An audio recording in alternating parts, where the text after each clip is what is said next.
Bienvenidos a este nuevo capítulo de ANE Podcast. Yo soy Laura Gámez y este es un espacio que creamos desde la Agencia Nacional del Espectro para hablar un poco de la gestión que se realiza en esta entidad que mucha gente no conoce, pero que es realmente importante para el servicio de las telecomunicaciones, las radiocomunicaciones, la conectividad, etc. Todo lo que pasa en el país, créanme que tiene que ver con el espectro radioeléctrico.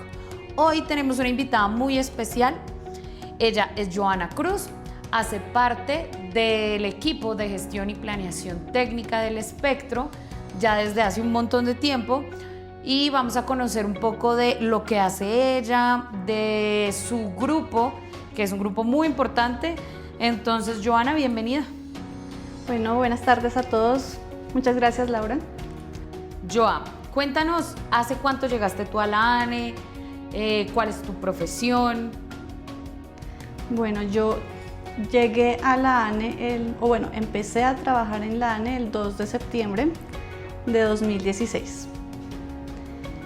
Entonces, este año cumpliría 10 años de hacer parte de este gran equipo. Yo soy ingeniera electrónica, tengo una especialización en telecomunicaciones móviles y tengo pendiente finalizar una maestría de analítica e inteligencia de negocios. Tremendo. Joa, ¿qué te motivó a escoger esta carrera? Yo quería ser arquitecta por diferentes circunstancias. Mi papá, por ejemplo, con un tío, compraron un kit de electrónica de unas revistas en las que incluían los componentes electrónicos y eléctricos para poder construir diferentes circuitos. Ellos sí estaban haciendo el curso muy juiciosos de lleno, pero yo me encontré ese material en mi casa. Me llamó mucho la atención y mi primer circuito fue una alarma para cuando abrieran la puerta de mi habitación. Estar atenta, y en el colegio había una materia que se llamaba tecnología, donde alguien explicaba cualquier tema que le pareciera llamativo. Por supuesto, yo llegué a explicarles el protoboard, que me parecía una herramienta básica y simple que nos permitía construir lo que nos pudiéramos imaginar. Simplemente, pues inicialmente copiando y montando los diferentes circuitos. Y hoy en día, por ejemplo, donde los niños tienen unos kits de robótica impresionantes que se pueden acercar a la programación. O sea, si eso me pareció magia, yo creo que los niños de hoy deben ser muy felices con eso. Entonces, me inscribí a Ingeniería Electrónica en la Universidad Distrital y a Diseño Industrial en la Nacional. Yo pasé en ambas. Lo que pasó en la Nacional es que el semestre me salía al doble, entonces yo aplacé un semestre, solicité reliquidación, pero ya que empecé en Ingeniería Electrónica, pues ya, eso fue lo que decidí seguir, me enamoré de la carrera. En algún momento incluso pensé en abandonar y reiniciar todo. Tenía esos dos caminos y creo que me iba a demorar el mismo tiempo en ser profesional. Y mi terquedad me llevó a insistir en ser ingeniera electrónica. Tremendo. Bueno, Joa, hablemos ahora de qué es lo que haces tú acá en la entidad. Y primero, para toda la gente que nos está escuchando y que no tiene tan claro cuál es como el esquema que tiene esta entidad, la Agencia Nacional del Espectro tiene dos subdirecciones misionales, una que se encarga de la vigilancia y control del espectro radioeléctrico y la otra es la que conocemos como gestión y planeación técnica del espectro, y ahí es donde trabaja Joana. Joa, contémosle un poquito entonces a la gente esa subdirección en términos generales, qué hace, y entramos a hablar de lo que haces. Listo. La subdirección se encarga de planear cómo se puede utilizar el espectro. Entonces, pensémoslo como vamos a construir una casa, ¿sí? Para poder yo construir una casa necesitaría crear unos planos, saber dónde van a ir las paredes, dónde van a ir las tuberías, dónde van a ir el circuito eléctrico, cada uno de esos componentes. Entonces, esa planeación es parte de donde nace la distribución de los posibles usos del espectro. Eso es, digamos, de una manera muy simplificada, planear el espectro, porque eso implica una gestión internacional, participar en reuniones con otros países, ver qué decisiones se toman y que esas decisiones me permitan continuar con mi plan de mi casa, ¿sí? Y ahí nace todo. Luego, entonces, vamos a empezar a construir las paredes. Para esas paredes vamos a tener varios contratistas. Y van a haber otras actividades que voy a poder hacer yo de manera libre sin pedir un permiso. Entonces, si yo quiero montar un muro de la casa y en ese mismo muro va a ir una tubería y va a ir un tendido eléctrico, tengo que ver que esas tres componentes funcionen. Que no vaya a montar primero el muro y después a romper para pasar la tubería. Entonces, digamos que esta casa se construye de tal manera que el que quiera construir ese muro tiene que pedir un permiso. Entonces, el grupo de ingeniería lo que hace es revisar esos parámetros, esas condiciones en las que se quiere montar ese muro y ver si no va a interferir o bloquear algo de lo que ya está construido, ¿sí? Es Entonces, decir, así es como, o sea, este es un ejemplo, no crean que aquí hacemos casas, este es un ejemplo, entonces sí. Vayamos aterrizando ese ejemplo a el espectro. Entonces, tenemos en el Cuadro Nacional de Atribución de Bandas de Frecuencia, que lo conocemos con su nombre corto, CENAF. En ese CENAF es como el plan. Si tú quisieras utilizar esta frecuencia específica, lo podrías hacer para este servicio A, B y C. Para muro, tubería, ¿sí? Entonces, eso por un lado. Cuando alguien quiere pedir el permiso, entonces dice, listo, yo voy a hacer del servicio, voy a usar el espectro para el servicio fijo, entonces para eso tengo que participar en un proceso de selección objetiva, envío los requerimientos administrativos que recibe el MINTIC y envío los requisitos técnicos que el MINTIC le remite a la ANE. Esos requisitos técnicos nosotros los recibimos y hacemos una simulación, entonces montamos el plano en el computador y vemos si esa proyección va a generar una interferencia o no. Entonces, si puede desplegarse ese servicio sin interferir ni ser interferido, nosotros damos una viabilidad técnica. Y si hay una interferencia, ya les decimos, no es viable. Eso es básicamente lo que hacemos nosotros de una manera muy resumida.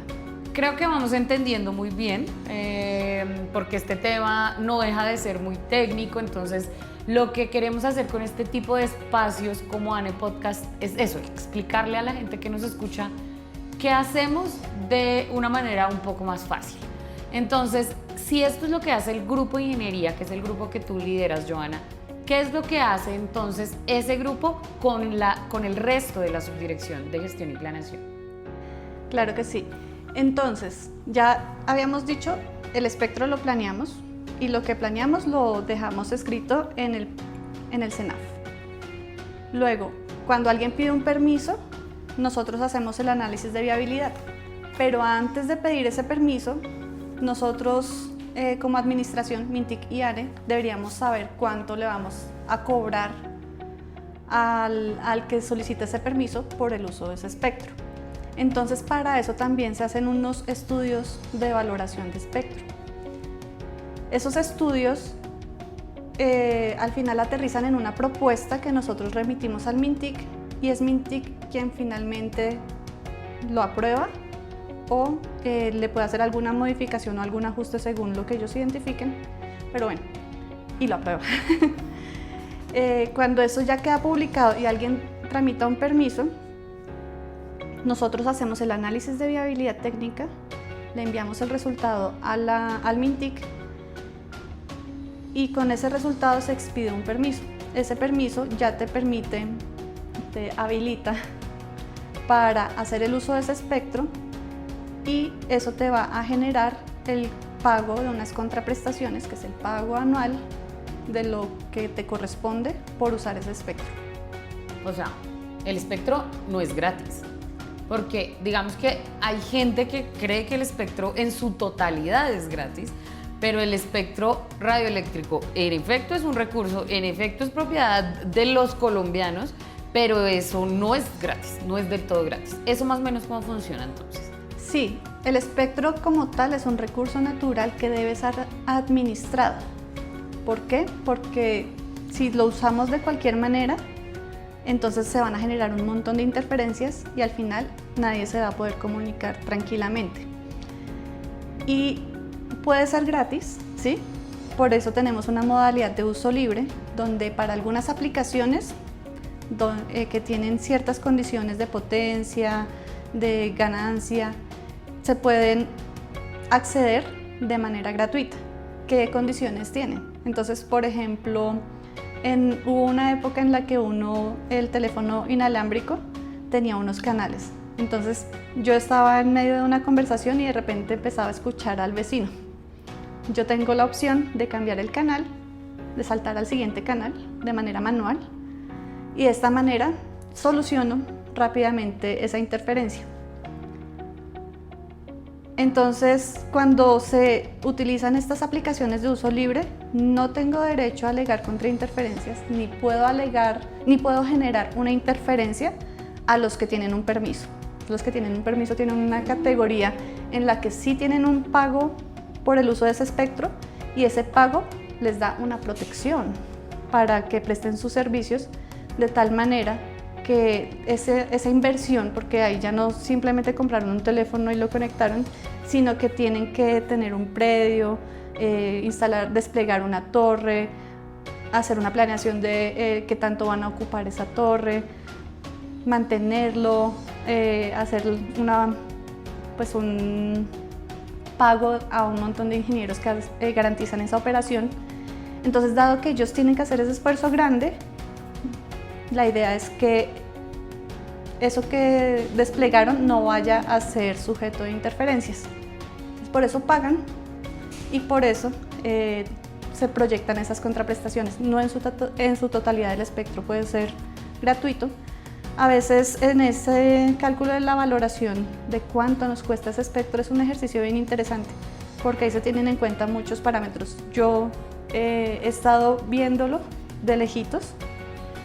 No es algo en lo que me haya involucrado totalmente, pero pueden haber muchos factores. Entonces, ¿cuánto es un costo básico y cuánto se incrementa anualmente según el IPC, según el ancho de banda de lo que voy a utilizar, según si estoy transmitiendo y recibiendo? Entonces, hay diferentes modelos de contraprestación según el tipo de servicio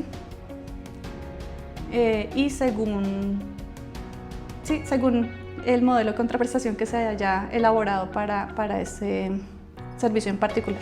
Rápidamente, entonces un ejemplo de uso libre y un ejemplo de un espectro pago. Listo, entonces la telefonía celular. Ese es un servicio pago.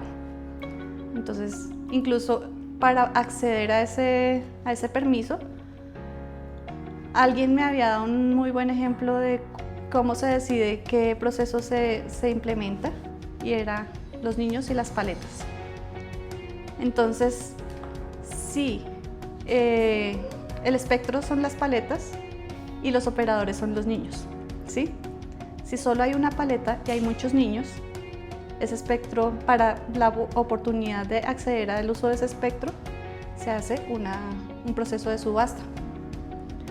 El caso contrario, hay muchas paletas y pocos niños, entonces se puede o hacer un proceso en el que yo le entrego de manera directa, en cualquier momento tú me envías la solicitud y yo hago el análisis de viabilidad técnica y te entrego ese espectro. o hacemos un proceso de selección objetiva. Son muchos los interesados, pero también hay muchas paletas. Entonces, en ese caso, podemos hacer un proceso en el que abrimos unos cronogramas y vamos atendiendo bloquecitos de solicitudes. Hacemos más o menos esos procesos, estamos haciendo más o menos unos 13 procesos al año y cada trimestre estamos entregando alrededor de 300 frecuencias para microondas, que son los enlaces que se utilizan por parte de los operadores de telefonía celular para llevar toda su transmisión de manera inalámbrica. O para los operadores de cubrimiento también es más o menos ese mismo volumen, en el que despliegan unos equipos repetidores, bases, bueno, para utilizar esas comunicaciones. Como en este caso, esas comunicaciones se pueden desplegar en cualquier lugar del territorio. Entonces, una misma frecuencia que utilizan en La Guajira podría ser utilizada en el Cesar, porque las antenas son más directivas, porque no van a cubrir todo el territorio con una sola antena. Entonces, ahí podemos hacer un proceso de selección objetiva y por eso podemos entregar tantas frecuencias al año. Eso se llama reuso geográfico y se aumenta ese reuso en la medida que la antena que yo utilizo es más directiva. Tremendo. ¿Y el ejemplo de uso libre hoy? Y el ejemplo de uso libre hoy, el Wi-Fi. Entonces, en la casa, cuando utilizamos el módem de Wi-Fi, hay dos bandas principalmente, que es la de 2.4 y la de 5.1. Y si el equipo detecta que hay alguna interferencia en el canal específico que está utilizando, automáticamente, ya no tengo que ir a hundir un botoncito, automáticamente salta de frecuencia y de esa manera tiene muchas opciones para que me permita conectar todos mis dispositivos y sí, utilizar internet. Perfecto, Joa. Entonces, volvamos a el grupo que tú lideras. ¿Cuál ha sido la evolución en estos casi 10 años estando en la ANE? ¿Cómo ha evolucionado este equipo? ¿Cómo se ha ido conformando? ¿Y cuáles son las expectativas que tienes de aquí en adelante con ese grupo de ingeniería? Bueno, cuando yo entré al grupo de ingeniería, teníamos unas herramientas disponibles que han ido evolucionando porque los fabricantes han implementado mejores, ¿sí? Cuando entré, yo empecé a hacer los análisis de punto a punto. En ese momento, los procesos de selección objetiva ya no eran 13 como son hoy, sino que eran 3 al año. Y cada uno se demoraba 3 meses. ¿Qué quiere decir punto a punto? Punto a punto son los enlaces microondas, que utilizan antenas altamente directivas y requieren un análisis para poder verificar que no haya una interferencia, porque tú despliegas dos antenas, pero no necesariamente la frecuencia se detiene donde está la antena que escucha. Eso va a seguir propagándose y puede interferir otro enlace. Entonces, cuando yo entré, se hacía un análisis con un Excel en el que preliminarmente revisábamos qué era potencialmente interferente o interferido. Ese análisis se demoraba 2 semanas. Y mientras tanto, nosotros estábamos atendiendo las solicitudes que no son PSO. Luego, cuando ya ese listado, digamos, depurado de lo que sí tocaba simular, hacíamos una cuota diaria, entonces cada uno de los ingenieros tenía que hacer simulaciones, 7 simulaciones al día. Y era todo el grupo de ingeniería y a veces necesitábamos apoyo de ingenieros adicionales. Entonces, durante mes y medio, todos sentados haciendo 7 enlaces al día. ¿Sí? ¿Eso entre 2016 y 2017 más o menos? Sí, exacto. ¿Qué pasó? Yo la verdad ya no quería trabajar en la ANE, ya no me parecía chévere. Entonces, en ese momento la herramienta de simulación de escritorio era ICS Telecom, ese hoy en día se llama HTZ. pero es del mismo fabricante, ATDI. Entonces, Telecom generó una versión nueva y uno de los ingenieros, muy juicioso, dijo, vamos a leer qué tiene de nuevo Telecom. Dentro de eso se dio cuenta que permitía hacer la carga de un archivo CSV con muchos enlaces. Entonces, eso que estábamos haciendo al día lo podíamos hacer de una manera masiva. Y dijimos, listo, chévere, empecemos a trabajar en esto, pero esto nos permitiría optimizar como tal el análisis de punto a punto. Entonces nos empezamos a sentar cada semana en generar ideas, en hacer un listado de tareas, una distribución de responsables, y con ese propósito y esa iniciativa al interior del grupo de ingeniería, además de que seguíamos haciendo nuestros 7 enlaces al día, empezamos a depurar los anexos, veíamos los errores que siempre cometían los operadores, pues hicimos un validador en Excel. Luego entonces dijimos, bueno, Mintic, ustedes que son los que están recibiendo estas solicitudes, esto podría ser mejor y sería mucho más chévere si pudiéramos validar desde que el operador radica la solicitud los errores que siempre cometemos. Entonces ahí matamos un cuello de botella, que es un montón de aclaraciones que siempre generábamos y que implicaban un montón de respuestas y revisión de respuesta y la revisión de la segunda respuesta. Bueno, además, en esa lluvia de ideas que tuvimos, dijimos, bueno, podríamos revisar si existe en el mercado o construir o contratar una nueva herramienta que haga esto y que le permita no solo al grupo de ingeniería, sino al operador hacer este análisis y de manera súper rápida. Entonces hicimos un estudio, hicimos una encuesta. Primero, dijimos, bueno, nosotros conocemos HTZ, los que hemos trabajado, yo había trabajado con un operador, entonces yo sabía ese operador qué herramienta de simulación utilizaba, entonces sabía, hay 2 proveedores. Pero ¿qué otros proveedores hay? Entonces encontramos, una universidad en España había implementado un software, y a cada uno de los que en algún momento hicieron alguna simulación o pidieron alguna solicitud con nosotros, ¿usted qué software está usando? Y nos conectamos con cada uno de los fabricantes y dijimos, nosotros soñamos con esto. ¿Usted lo tiene? ¿Lo puede hacer? ¿Sí o no? Entonces, eso nos llevó en ese momento a contratar el visor. ¿En qué momento estamos hablando más o menos? Eso fue 2020. Pandemia, ¿eh? Entonces fue 2019, porque es que eso tuvo 2 fases. Entonces primero dijimos, queremos inicialmente ver la información en el mapa, toda asignación y verlo de esta manera, con unas funcionalidades, que le pongo un marcador, trazo un circulito, filtro. Esto es como una herramienta que preliminarmente me permite hacer un análisis a ojo. Luego, entonces dijimos, siguiente fase, simulemos y hagamos análisis de interferencia masivos. Y así fue como, después de muchas pruebas y errores y correcciones, liberamos en 2021 la primera versión del visor.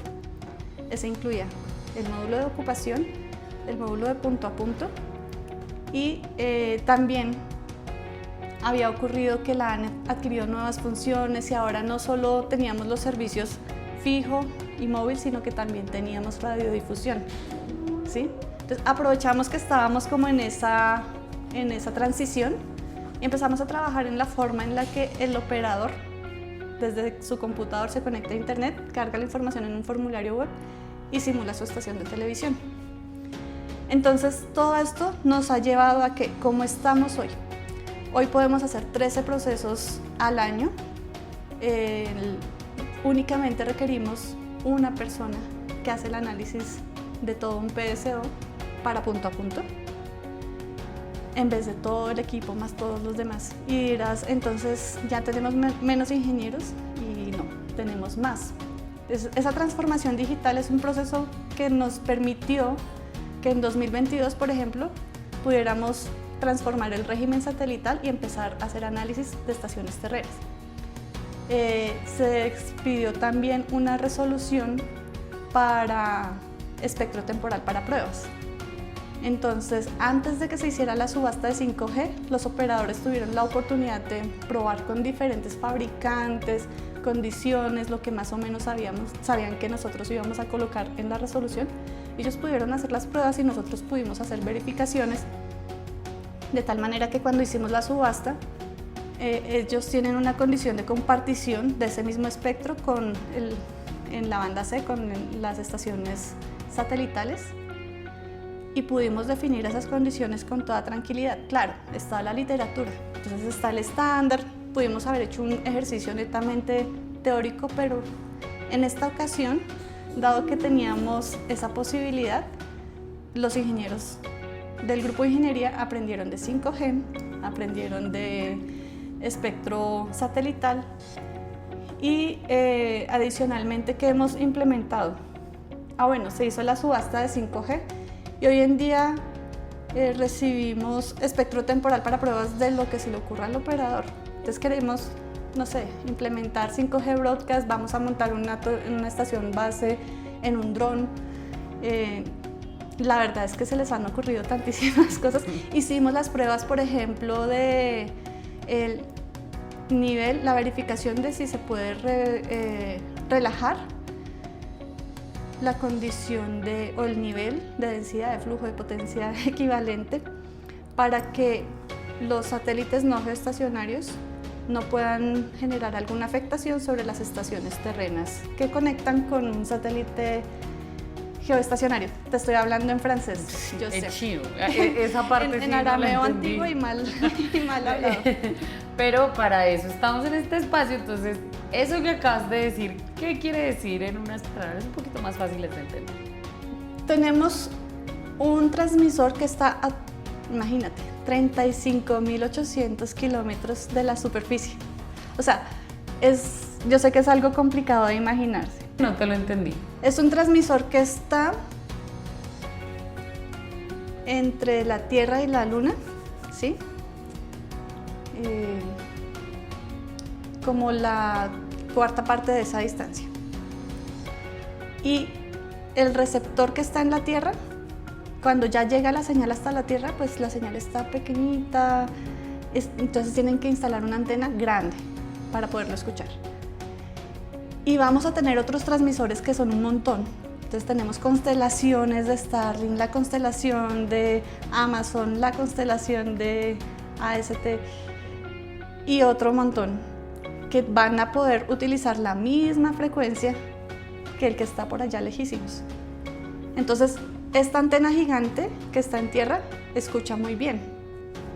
Entonces, desde que consideraron esa posibilidad en estas reuniones internacionales, empezaron a considerar alguna condición de tal manera que la estación terrena no se vea afectada. Entonces establecieron unos límites que al final, si nosotros lo traducimos en medidas físicas, es la densidad de flujo de potencia equivalente, pero si lo asociáramos con algo más cotidiano, es qué tan fuerte voy a escuchar al no geoestacionario cuando en realidad debería estar escuchando al geoestacionario. ¿Sí? Son esos niveles, qué tan duro puede gritar el satélite que está más cerca. Mucho mejor, perfecto. Listo. Esa es una de las condiciones, qué tan duro. Hay otras. Hay momentos en los que tiene que estar apagado y no alumbrar una zona.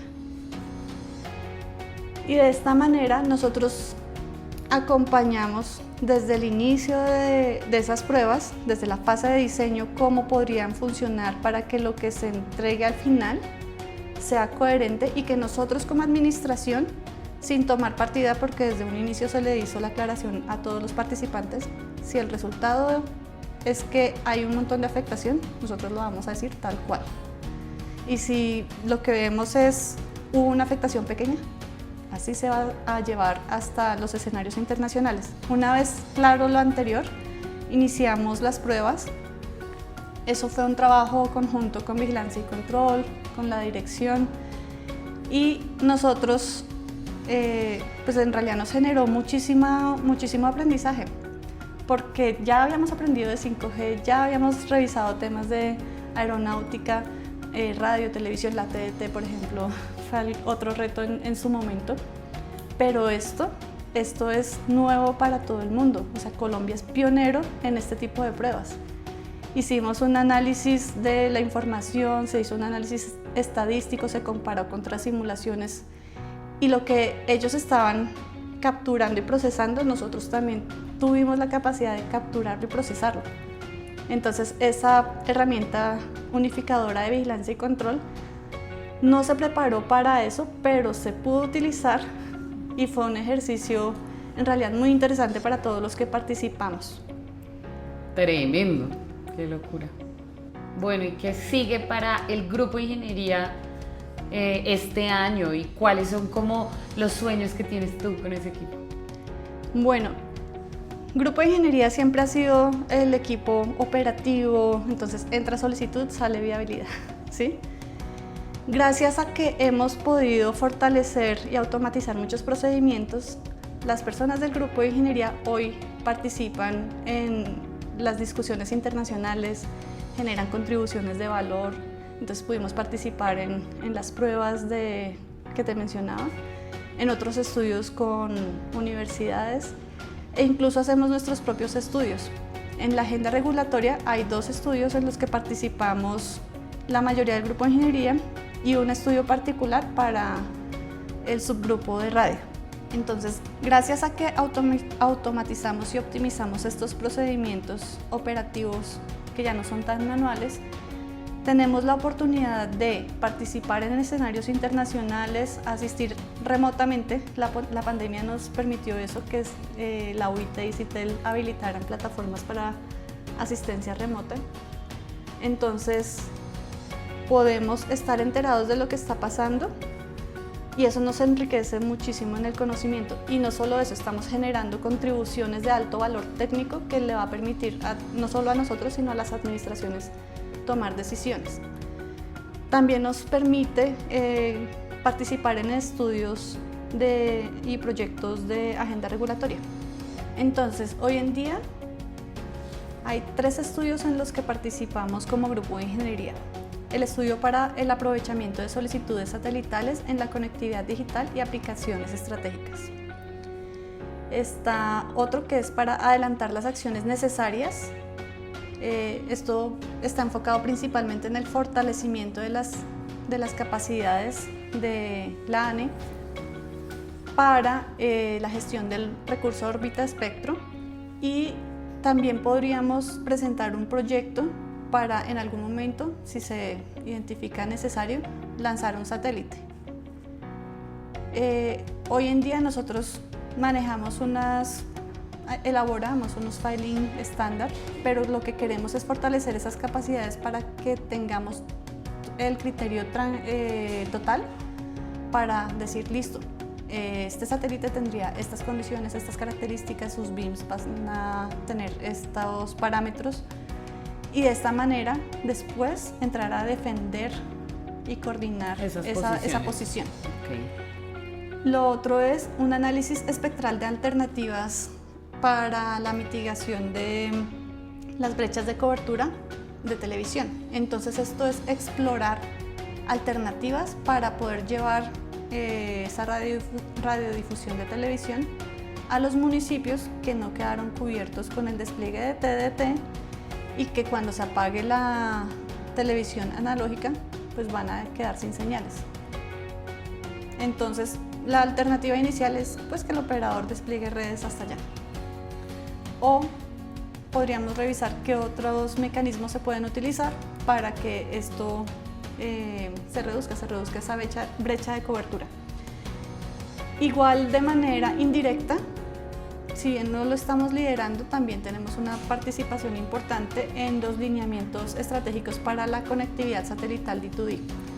Eso lo hemos mencionado en varios escenarios, y es que son esas condiciones que permitirían que cualquier ciudadano, cuando no tenga cobertura por parte de su red de telefonía, pueda conectarse de todas maneras para tener el servicio utilizando un repetidor como intermediario entre el celular y la red. Okay. ¿Sí? ¿Y el satélite? Entonces, el satélite es como un elemento extra Entonces el celular se conecta directamente al satélite, el satélite se conecta con una estación en tierra y esa estación se conecta a la red del operador de telefonía celular. Perfecto. Entonces de esa manera, pues ya virtualmente esa brecha de cuando voy en carretera ya no tengo señal, cuando estoy en la finca mi única opción es la antena de Starlink, pues no esperaríamos que se brinde un servicio pues de Wi-Fi que le pueda compartir internet de banda ancha, pues como si estuviéramos aquí en la ciudad para todo el mundo, pero sí, por lo menos voy a poder hacer una llamada o enviar un mensaje de texto pidiendo ayuda. Incluso hay pruebas que se han hecho donde sí se hacen videollamadas, pero son de corta duración y no vamos a poder esperar que todo Leticia se conecte de esa manera. La siguiente es la definición de las posiciones de Colombia frente a los puntos de la agenda de la CMR. Eso está en cabeza de gestión internacional. Ellos elaboran el cronograma. Nosotros participamos de manera muy activa en todo lo que te mencionaba, elaboración de contribuciones, participación en las reuniones internacionales y el seguimiento de lo que se está discutiendo. Muy brevemente expliquemos qué es la CMR. La CMR. La CMR, si quisiéramos hacer un paralelo, sería como un mundial. Digamos que la CMR pues es la Conferencia Mundial de Radiocomunicaciones. Y entonces es algo así como un mundial. Es algo así como un mundial. Entonces, para poder llegar a la CMR, no es como que cada 4 años los que quieran ir a escuchar qué pasa, van. No, se llama conferencia, pero no funciona como una reunión donde voy a escuchar lo que alguien va a hablar.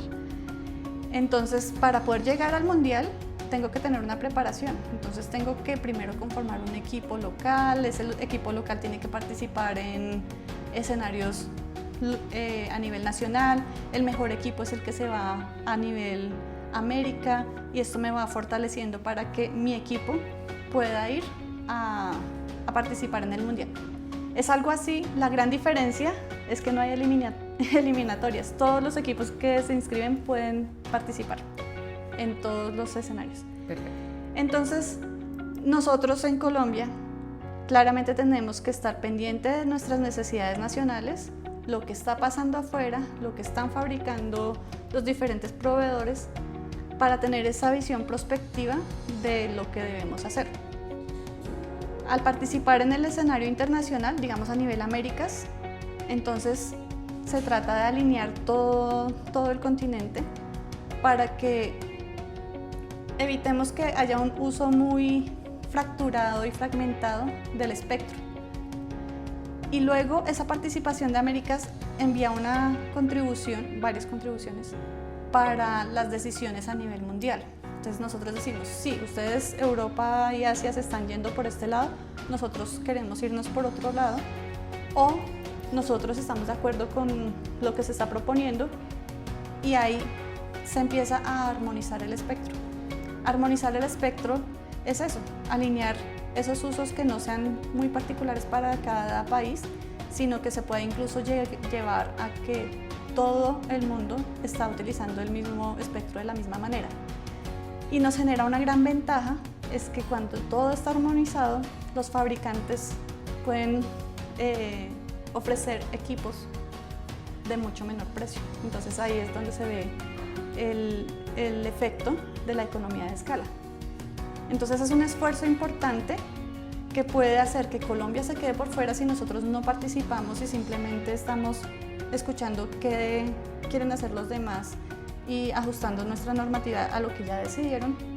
Eso nos genera un rezago. O podemos estar en la posición en la que estamos hoy, en la que llevamos contribuciones con un contenido altamente técnico de valor para poder justificar y jalonar las decisiones. Entonces, incluso ya tenemos un alto reconocimiento por otros países debido a esas contribuciones que estamos llevando. Ya lo hemos hecho en varias ocasiones, por ejemplo, en espacios en blanco de televisión. Somos de los países que llevamos la bandera de primeros países en implementar este tipo de soluciones. Entonces, tenemos mucho potencial. Tenemos un montón de gente con muchísimo talento, con una gran fortaleza técnica y profesional que nos permite no solo quedarnos en lo que nos limita nuestras posibilidades económicas, porque somos un país tercermundista, podemos quedarnos en esa posición o nosotros hacer ese esfuerzo, porque es un esfuerzo adicional a todo lo que hacemos en nuestro quehacer diario, para poder jalar el país en una muy buena dirección. Maravilloso. Bueno, Joana, muchas gracias. Cerremos este capítulo, porfa, como con una reflexión tuya de la importancia que tiene esta entidad para el país. Bueno, el espectro radioeléctrico es algo que muchísimas personas desconocen. Y yo sé que, y soy muy consciente, por eso sí, me gusta hacer muchos ejercicios de cómo puedo explicar lo que yo hago. Y soy una gran divulgadora porque con muchísimas personas, cuando empiezo a interactuar con ellas, les empiezo no solo a preguntar qué saben y qué entienden, sino que busco la manera de explicarlo con un ejemplo cercano a lo que ellos hacen.